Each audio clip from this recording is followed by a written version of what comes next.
Let's get some prize picks in today, guys. Last night's picks went 4-2 once again, and honestly, this was looking very nice. This first inning of this Arizona game started with Marte hit. It also started with a Carroll hit, but just nothing else happened for the rest of the game. We'll take that 4-2. It puts our record in the recent videos at 40 wins out of 55 individual picks. So when you guys see that run on the title, it's just in the recent videos, how many green versus how many red. So you can see there's 4 green in this slip, 2 red. So that's 4-2 additional to our run. So 40-15 in the past 55 picks.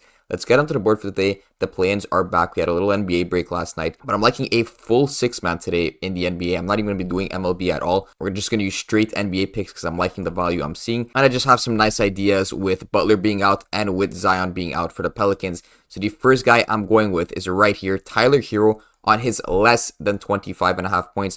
I'm not liking this line. I think it's too high. You can see his recent games. His recent games don't really matter too much. I mean, he still got 25 points even with Butler in the lineup. He played amazing versus Philly, but I'm going to be going with someone else on the Heat that I'm actually going to take the over with. Let's just look at why I'm not liking Hero. In the games this season without Butler, he's only averaging 21.6 points. And if you go and check these games, it's not like he's getting limited minutes. He's getting a ton of minutes in all these games. The lowest amount of minutes he got in these games was 28 minutes here versus Lakers and 28 minutes versus the Hornets. But these are the type of minutes he's going to be playing, like 36, 34, 40 minutes. That's what we can expect him to play tonight. Yet he has only cleared his in 3 out of 14 of these games at the 25.5 mark. So you could see one here versus Golden State and then one versus Houston. Those were the only 3 games in the 14 games that he's actually cleared this over 25.5 points. Now, I'm not the only one that thinks this. The sportsbook do agree with me that the juice should be towards his under 25.5 points. They have him at -20 towards the under, rather than his over where it's at -110, meaning Tyler Hero's under is definitely the favorite play, at least at this 25.5 points mark. And if we drill this point even further and go and check Chicago's defensive matchups, we go to Fantasy Pros here and sort by point guards where Tyler Hero is playing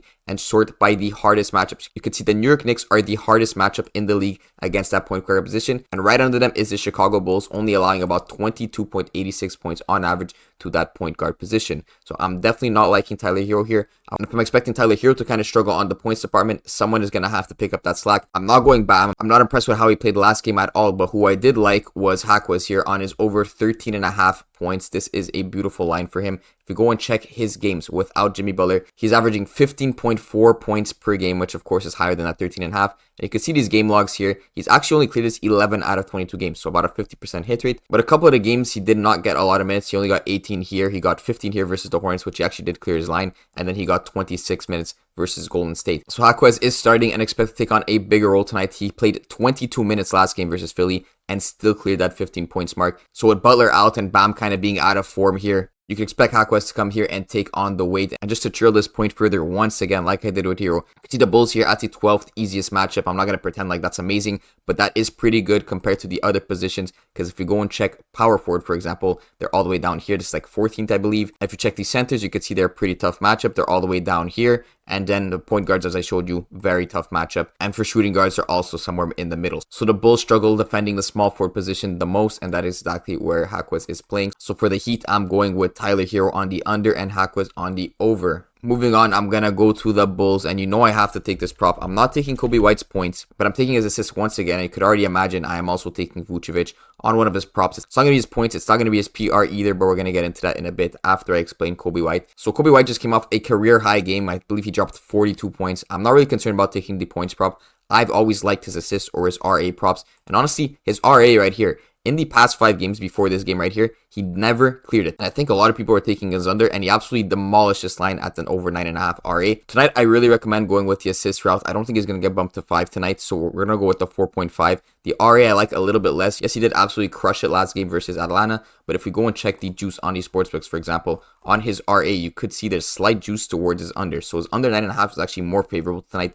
His assist line, depending where you're checking on Bet365, he is kind of flat here at -115, -115, but you might find a little bit of juice towards his over on some other sportsbooks. I'm happy with taking the over 4.5 assists because I'm going to be matching this up with Vucevic, as I said. Tonight, I'm not going to go with his PR like I went last time. There's a couple options I would be going for Vucevic. One of them would be just his straight points, over 16.5 points. I wasn't really considering this because it was at 17.5 just not too long ago. At 16.5, it's definitely in the mix. And as you guys know, Vucevic has a lot of points that come from assists. I've showed it in the previous videos. So when Kobe White goes over his assists, it's more likely that Vuce is kind of taking advantage of the fact that Kobe White is clearing his assist prop, allowing him to go over his points. There's also the fantasy score you guys could opt for if you go and check his RotoWire projection here. It's set at 39. We get him at 38. It's not that big of a difference, but I still think it's a good spot. What I'm going for is actually his demon prop. You guys know I love going for these 38Xs. We're going to grab him on his over 1.5 3-points made. Now, the Heat are not the easiest matchup against that three-pointer. They honestly defend it quite well. But Vucevic has been playing pretty well post All-Star break. Let's take a look at some of his stats here.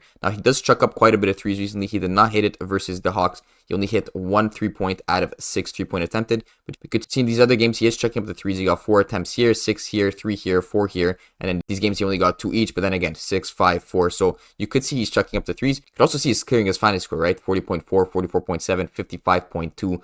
And then these games, he kind of trailed off. And then again, 41.6. But I like him threes because just in general, look at this post All-Star break stats. He's averaging about 1.5 more points per game compared to pre-All-Star break. He's also averaging about 1.3 threes compared to 1.1.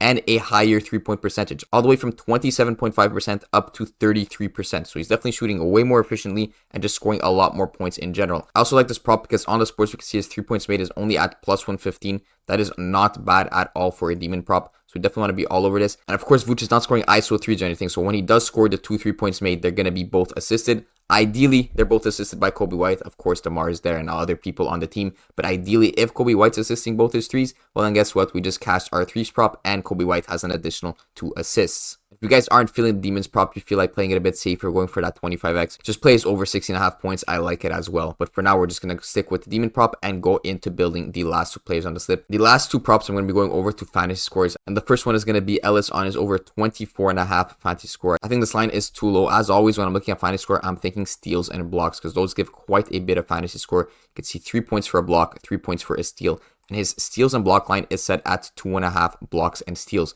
Just getting 3 blocks or steals puts him at 9 out of 24.5 fantasy score. That's more than 1/3 of this fantasy score. That's excluding all his points, rebounds, and assists. When you tack on his points where he should be getting at least 10, that puts him at 19 fantasy score alone. And then tack on 3 rebounds and 3 assists, and he easily clears this over 24.5 fantasy score. Of course, that is disregarding turnovers, which are a -1, but he averages like 1 turnover a game. So honestly, we're just relying on getting 3 steals or blocks, and then everything else should just fall naturally. He's averaging about 1.7 steals per game and 0.6 blocks per game, which is about an average of 2.4 steals and blocks a game. Last game versus Golden State, he dropped 3 steals and 3 blocks. The game before that versus Portland, he dropped 3 steals and 2 blocks. The game before that, he got 2 steals, and in this game, he got absolutely nothing. 0-0 on 23 minutes. After such a good game last game, we could expect him to get similar minutes. Maybe not all the way up at 39, but something like 33 to 35 is definitely in the mix. He went way above his averages last game. 15 points, 4 rebounds, 5 assists, and 3 blocks, 3 steals, dropping 42 fantasy score. So he's definitely been hot recently, clearing it in the past 4 out of 5 games. I'm loving his over 24.5, and his projection on RotoWire is set all the way up at 28.33. We're getting about 4 fantasy points of value in comparison to the projection, and you can see he's projected also 35 minutes, which is exactly what we're looking for. Ellis on the over 24.5 fantasy score is the first fantasy score pick. The other one is going to be CJ McCollum on his over 37.5 fantasy score. So McCollum's been an absolute unit with Ingram's injury. Obviously, Ingram is back in, but now Zion is out. But Ingram has not been too hot on his return. You could see last game, he only got 11 points. The game before that, only got 13. And then the rest were all before injury. And CJ also had an off game versus the Lakers, only dropping 9 points. So of course, you're going to have to find his momentum again. But without Zion, he does quite well, averaging about 31 PRA in the games without Zion, 21.6 points, 5 rebounds, and 4.5 assists. And again, what you're looking for is steals and blocks. Ideally, he gets even just 1 steal to drown out the turnovers he's going to get. So it's going to be like 3 points for his steal, -3 for the turnovers he's going to get. And then he just cashes this over on his points, rebound, assists. Because you can expect to get at least 13 to 15 fantasy score just off rebounds and assists. Because those give a little bit more extras here. Rebounds give 1.2, assists give 1.5. So if he gets about 10 combined RA, which is where his line is set at 10.5. That's about 13 fantasy score there. If he does get 23 points and that 10 RA, that puts him at about 36 fantasy score. And we'll definitely need him to excel in either the rebounds and assist department or the points department because he's going to be right around that 36 mark. So an extra 2-3 points over his projected points or an extra 1-2 rebounds. So CJ is definitely going to have to carry tonight, but this is an all or nothing game. And I just don't see Ingram doing the lifting. So this is going to be the full slip for the 38x. Good luck, everyone.